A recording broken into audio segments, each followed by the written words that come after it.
4, 3, 2, 1. Team Deathmatch. Howdy do to all of you. This is Emmett Watkins Jr. and I am here to talk to you a little bit about Bad Boys for Life, the threequel after 17 years since Bad Boys 2 finally coming out in theaters for us to watch. I have a lot of thoughts on it, and today you're watching some Splitgate Arena Warfare, and I've been getting back into the game. My friends play it. I got a couple of friends who play a lot on PC, and I kind of recommended they play this, so we played a couple matches, and turns out I'm actually pretty good at this game. Last time I played it was during the beta, but my skills have not faded away, so you're going to enjoy some pretty good gameplay, but that's besides the point. I have a lot to say about Bad Boys, so I feel like, God, I really don't want to go too hard or say the wrong thing or any of the above, so I'm just going to try and speak from my heart. Watching the Bad Boys movies over this last week leading up to Bad Boys 3, or Bad Boys for Life as they call it, it has given me a different perspective on these movies. Now, Bad Boys 2, I've always loved. I enjoyed that movie a whole lot as a kid. I don't know if I saw it in theaters because I don't think I was quite old enough to be brought into theatrical releases that were R-rated. Especially Bad Boys 2. That movie was crazy. Or just excessive in its R-ratedness. But I wore that DVD out. We had the DVD. I watched it so many times until it wouldn't work anymore. Saw it a lot on TV. I think that was the main movie I would watch on TNT on the weekends and stuff, because I did not go out. Well, then again, I was 11 or 12, so where am I going out to? Anywho, yeah, it was it's a great movie. Bad Boys 1, totally fine film as well, and I'd probably put it on par with Bad Boys for Life. But Bad Boys 2 is really what I feel defines the franchise in my head, at least to me personally. And the thing about Bad Boys for Life is that Bad Boys 2, or just Bad Boys in general, the whole conceit is, yes, they're cops, but these are not dirty cops, but just will do whatever the fuck they need to do to distribute justice cops. And, they'll get their hands dirty. If you've seen Bad Boys 2, they do some stuff to get some information sometimes. They pop off at some points, and it doesn't always make sense, and they're a little bit excessive, but they're bad boys. That's the whole point of it. And this is a trope that's used in a lot of buddy cop or just cop movies, cop fiction in general, where, oh, the cops are seen as the superheroes, so whatever the superheroes have to do to get to the justice, that's what they have to do, and it gets justified. And honestly, that's a trope that is rooted in some Manifest Destiny white people shit, if I'm being honest with you. It's totally we are justified, so whatever we do is justified because we are the good guys. And just that self-righteousness is kind of something that is a white people trope. But when you take black people, and you take two very high-profile blacks, especially for Bad Boys 2 era, Will Smith at the top of his game, Martin Lawrence, very, very popular back then as well, in 2000, actually 2003 is when the movie came out. That kind of flips it on its head to where me looking at it as a little black boy, and now as a 25-year-old black man, God, I'm fucking old. To me, it's okay, these homies about to kick some ass, they're about to take some names, but because they are not just black, but because they're not loose cannons without anything to lose, Mike Lowry has his friend in Marcus. God, I forget what Marcus's last name is. It's not important. Marcus has his whole family to fight for, so it's not like they're reckless. They just do what they got to do. And so it's just the camaraderie of the brothership. All of this makes Bad Boys. But the thing that I think makes Bad Boys more than any of these things I'm talking about is the excess. Michael Bay, of course, directed the first two Bad Boys movies. And, Bad Boys 1, you could see where he started to get that style that he's known for. And Bad Boys 2, I feel is the purest form of Michael Bay-ness that I've seen, at least. I haven't seen every Transformers movie. I've seen Six Underground, and that movie is Michael Bay as hell. But I think Bad Boys 2 is the most, hey, Michael Bay, let's let you do whatever you want on this movie. And he fucking got it. Like, so many ridiculous action scenes, so many excessive action scenes that went on for a very long time with like multiple parts, just excessive violence everywhere. My whole microphone fell down in the middle of me talking, but it's just crazy. So the main thing that I feel is missing in Bad Boys for Life is the excess. Yes, Bad Boys is about camaraderie. It's about brotherhood. It's about, you know, keeping your family close, or, you know, your quote unquote family close as well. All of that is here in spades in Bad Boys for Life. But despite all of that, and plus, you know, the humor's there as well. Will Smith still got his comedic timing. Martin Lawrence is still, you know, he ain't lost that many steps, is what I'll say. But ultimately, that excess is missing from this movie. And even though Bad Boys 1 isn't primarily known for that excess, Bad Boys 2 just had so much. Bad Boys 2 was so well known and so well loved by a lot of its fans because it is too much. And Bad Boys 1 was just enough, barely enough for some people. And Bad Boys 3 is just enough. Like, it's just right at that level to where, ooh, let me not lean too far into the mic because I don't want my voice distorting. It's right at that level to where it's like, okay, these action scenes are bombastic but believable. You know, the plot is bombastic but grounded enough in reality. And, you know, you just don't think things are going to get too crazy. Where Bad Boys 2, the fun of it was that it was crazy. Bad Boys 3, yes, there's some crazy stuff in there, but it's just not enough to make you get that super hype, what the fuck is going on feeling that Bad Boys 2 inspired in me, even watching it today, nowadays, I should say. And so that's my main issue with Bad Boys for Life. It just doesn't have that excess. Now, I will say, to speak to the film's strengths, there are plenty of scenes where, you know, Martin Lawrence gets a lot of good, just comedic comebacks.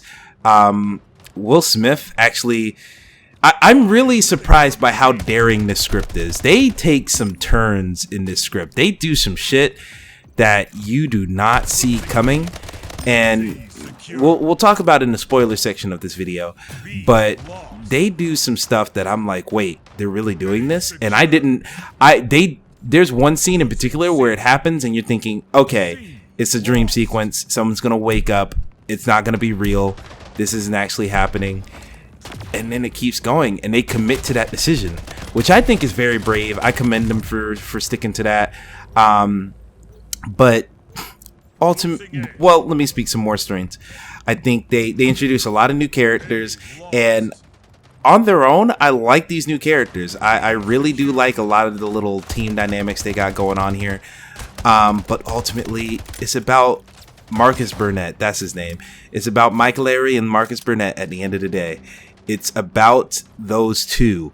So to bring in this other team dynamic, it's like not only distracting from more, you know, possible classic scenes we could have had with Mike and Marcus. It's also just like, yeah, they're cool, and yeah, I understand you're building them up for, honestly, this feels like you could make a couple sequels out of it, but it just feels, it just takes away from the reason we came to the movie. We came to the movie to see Will Smith and Martin Lawrence. We came to the movie to see Mike and Larry. Vanessa Hudgens is cool. I don't need to see her that much. Like, I appreciate her. And oh my God, I forget the name of this young man, but the, God, I don't know if he's Asian, Vietnamese, I don't know what he is. That gentleman is so handsome. It is distracting. Every time this man was on screen, I'm gonna look him up right now while I'm like thinking about this, because goodness gracious, this man is just so fucking chiseled in the face in a good way. Charles Melton, that motherfucker is pretty. What the fuck? This nigga 6'1"? Shit. Oh my God. That is a man. Holy shit. Like, oh, hey, I'm straight and everything, but like, he just looks like he's made for a fucking like a Baby Gap ad. And I mean that in a good way, because he looks like he wears Baby Gap, so you know you can see his abs. I don't know, man. Good for him, dude. I remember seeing him in the trailer for The Sun Is Also a Star, and I was like, that guy is unusually attractive. And then I was like, well, you are in a movie with God, what's her name? Yari Shadari? I probably said that so wrong. Oh, Yara Shahidi. Shahidi. Yara Shahidi. Yeah, she's like aggressively gorgeous as well. So I'm getting off the point.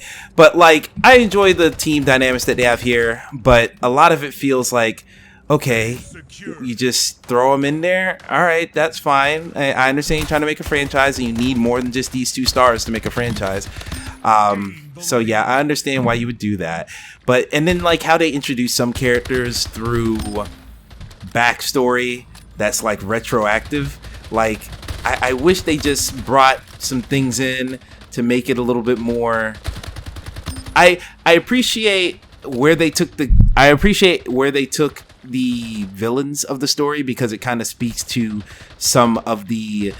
it speaks to the actual character of Mike Lowry rather than it just being another bad guy to take out.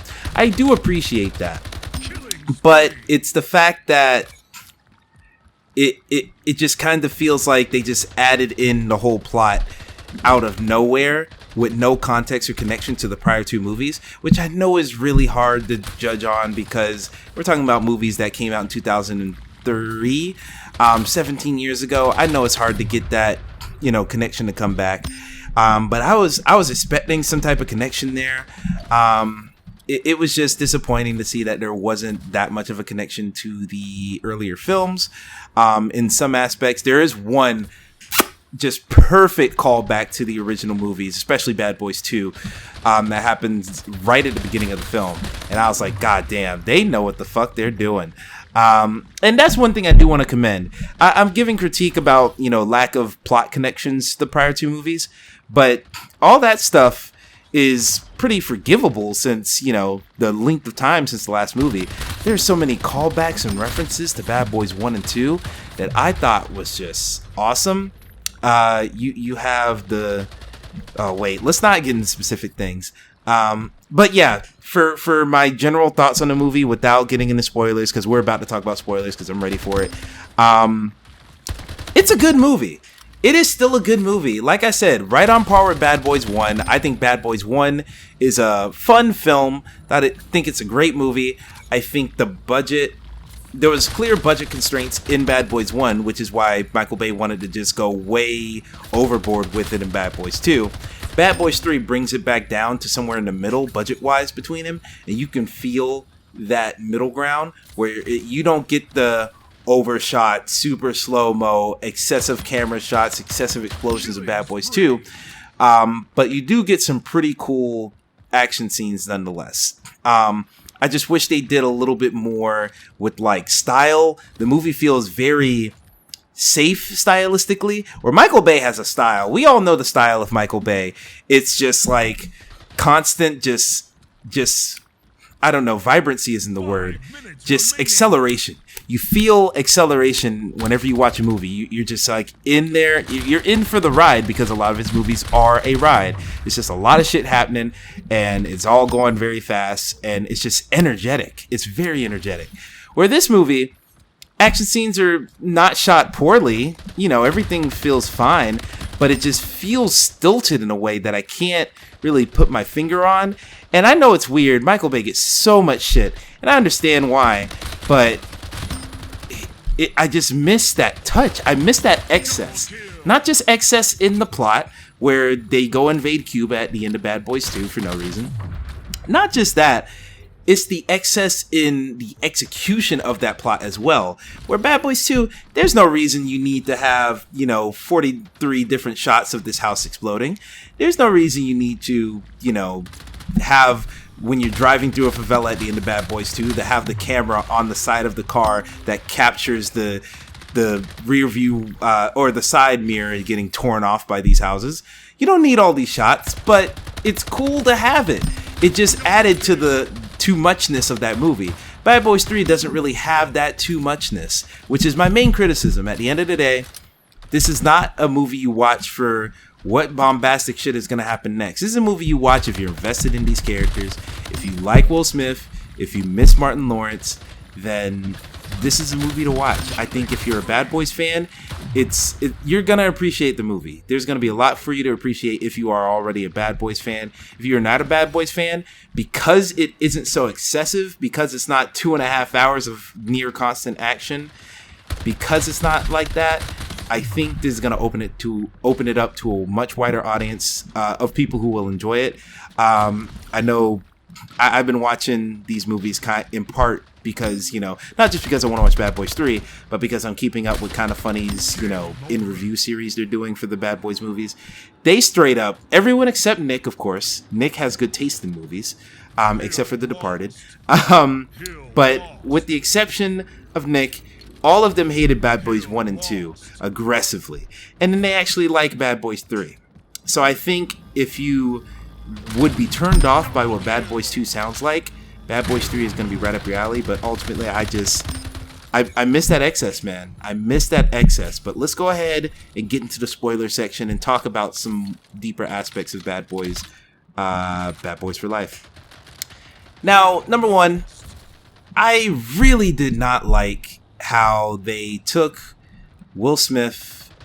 They gave him a whole backstory out of nowhere that I felt canceled out so much of his character, because the whole idea of Will Smith is, I'm Mike Larry, I'm an eccentric playboy, like I'm all that in a bag of chips. And when they reveal that it's this secret lover that he had when he went undercover before he was even partnered up with Marcus, that feels silly. That feels stupid. And here's why it feels stupid. Mike Laurie went undercover before he was partnered up with Marcus. Okay, before you partnered up with Marcus, y'all went undercover. Then explain the yearbook pictures in Bad Boys 2 where y'all are clearly in high school signing each other's signatures in your yearbook.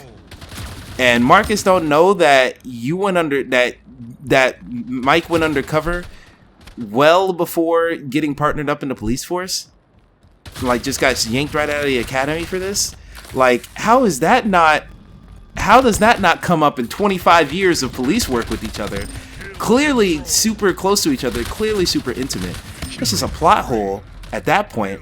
And I'll be honest, when I got on this mic to record this, I forgot about the childhood photos that they have of each other from Bad Boys 1 and 2. They've been friends for their whole fucking lives. It's just like, that seemed like a huge oversight.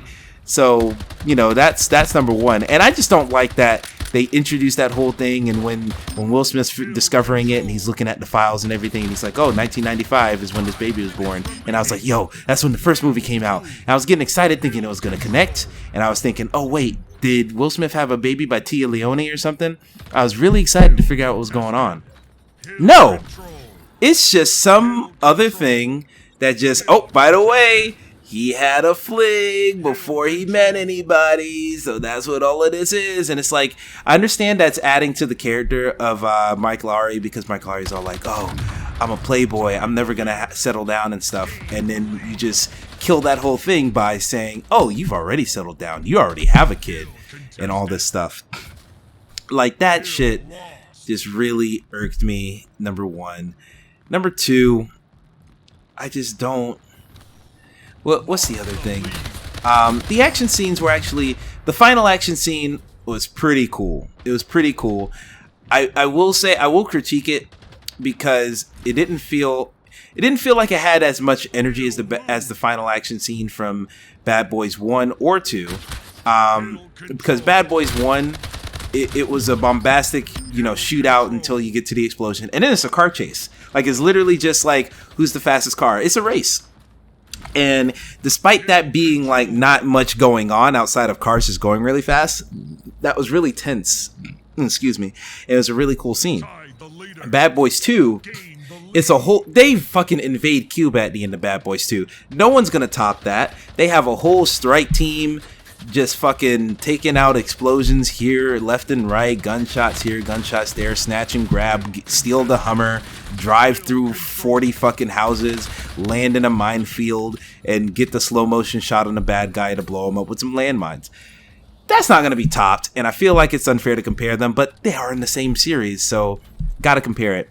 With Bad Boys for Life, it's so, like, it just felt stilted.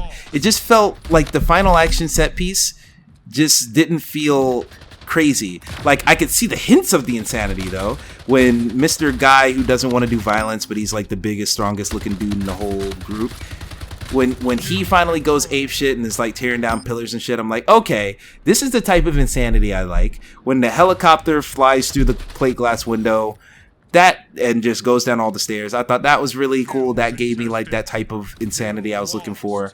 That's the type of stuff that I like from Bad Boys, that I desire from the Bad Boys series, where it just didn't have that on a consistent basis. And also with Mike Lowry's love interest that they're trying to introduce, this young lady who works in the police force, I believe her name is Lisa.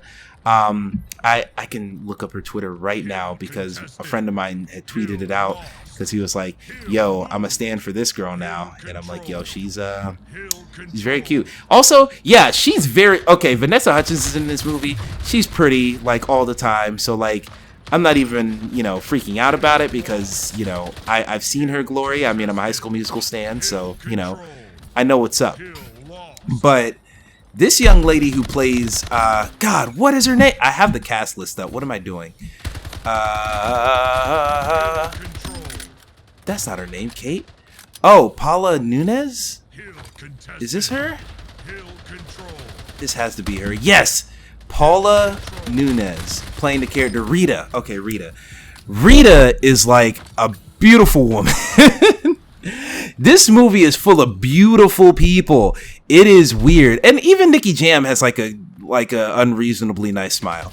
Like, just all these people are beautiful. Like, what the fuck? Vanessa Hudgens is beautiful. Charles Melton is beautiful. Paula Nunez. I sound white right now, or I'm just not Hispanic. I guess that's just what it is. All these people are beautiful people. Like, Jesus Christ. Where'd you find these people? Goodness gracious. But, like, she's great. I like her as a character by herself. But I think the whole thing of introducing, like, oh, hey, this is a love interest that, you know, Will Smith has, and they're kind of on and off again. We don't know. They might be a thing. They might not. We're going to tease them having a baby at the end. You know, we'll see what happens. Blah, blah, blah, blah. It's just so, like, that's okay.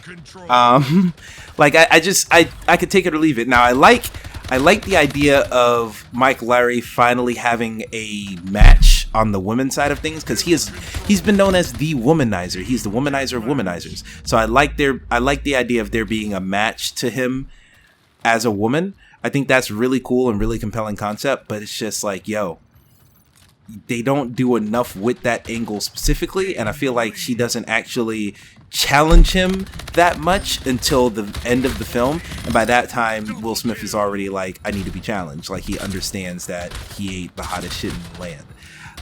So that plot point, I can take it or leave it, but I understand they're setting seeds for later films.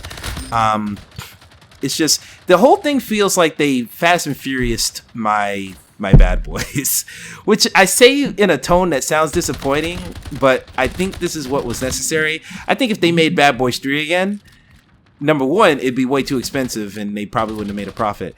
Number two, I just don't think you could do that with, like, I don't know. It's just a different climate. Like, Bad Boys 2, for as much as I love it even to this day, excessive violence, excessive, like, you can't do that boob scene in Bad Boys 2. You can't do that in 2020. That's just so weird right now. That's just so strange. And even watching it recently, that just stuck out as something that was odd. And there's a lot of stuff in there that's just, like, weird. And a lot of the comedy in Bad Boys for Life just feels rehearsed. Martin Lawrence, God bless him. I know he's still capable of being funny. I know he's still got some chops in him. He ain't bring that much of it to the movie, is what I'll say. A lot of his comedic bits feel like he's delivering a line rather than thinking of some funny shit to just say off the bat. It feels like you can feel the time that has passed when you see him on screen. Not just from, his physical physique being, not as great. And you can see they kind of play around with it. The fact that, let's put Will Smith on the motorcycle and so he can be the badass action star. And let's put Martin Lawrence in the little cockpit seat so he can run his gun around and, have that be his thing. It just felt very, you could tell they were trying to work around Martin Lawrence rather than, have him be involved in every single action scene. So that it's just, I could see the seams of that. I don't even think that's necessarily a bad thing. It's just like a thing that's super obvious when watching the movie. And so that's another critique I could have. Hopefully I'm not talking. Oh wow, we're going for 25 minutes already. So yeah, I don't want to go on. I don't want to get close to an hour at all with this commentary because I mean, I love Bad Boys 2 so much, and the fact that this wasn't a sequel to Bad Boys 2, this is more of a sequel to Bad Boys 1. Not saying that they forget a lot of the plot from Bad Boys 2. There's actually there's a lot of good references to Bad Boys 2. Like when they address the fact that Mike Lowry broke up with Marcus's sister. Because if you remember at the end of Bad Boys 2, they were dating. I guess they couldn't get back Gabrielle Union. So, is what it is. But yeah, is that. And then the fact that they reference the blue pills from Bad Boys 2. And they're like, yo, you need some more of those blue pills, which is the ecstasy that they accidentally took, or that Martin Lawrence accidentally took in Bad Boys 2. That I thought that was great. And that's the thing that breaks my heart. I'm saying a lot of negative things about this movie. I can tell that the directors really they love Bad Boys. They care about this movie. They care about this franchise. They want this to be good. Let me just read this real quick.